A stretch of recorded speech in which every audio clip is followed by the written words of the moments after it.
What if one message could determine whether a donor gives once or gives for years? Not your fundraising appeal, not your campaign, not your event. Your thank you message. Because the moments right after a donation are some of the most important in fundraising, and most nonprofits waste them. Hey, welcome back to the $1 Million Nonprofit. I'm Tom Kelly. Today we're talking about the thank you message that turns first-time donors into long-term supporters. Here's the mistake. Most thank you emails sound like receipts. Thank you for your donation. We appreciate your support. Your transaction has been processed. Technically correct. Emotionally forgettable. The donor just made a generous decision.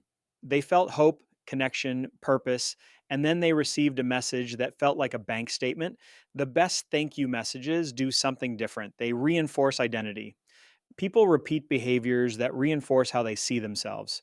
Generous, helpful, compassionate. That's the psychology. Let's use a simple framework. Celebrate, connect, confirm. Step 1, celebrate. Don't just thank donors for what they gave. Celebrate the impact they created. Instead of, thank you for your donation. Try.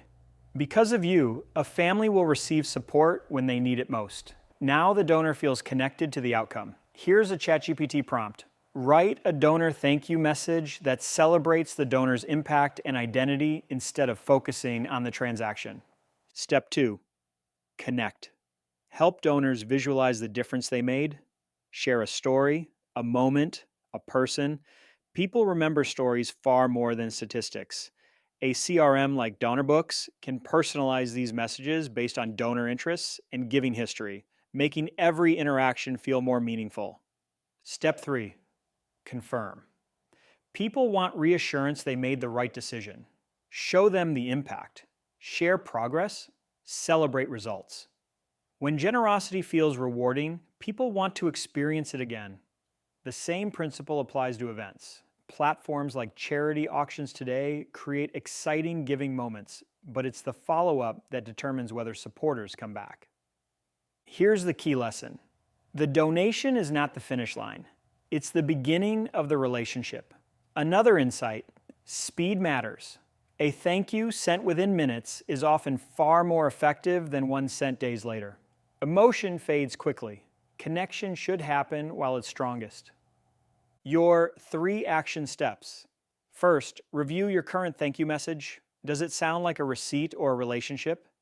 Second, rewrite it to celebrate donor identity and impact. Third, send an impact update within a week of every donation. That's how repeat giving grows. Tomorrow we're talking about how to raise more money without asking more often, because stronger relationships always outperform more requests. Don't forget to subscribe and hit the link in the description of this episode to grab my book, The $1 Million Nonprofit, completely free. It's packed with frameworks to help you scale your mission without burning out your team. The donation isn't the end of the story, it's where the story begins. See you tomorrow.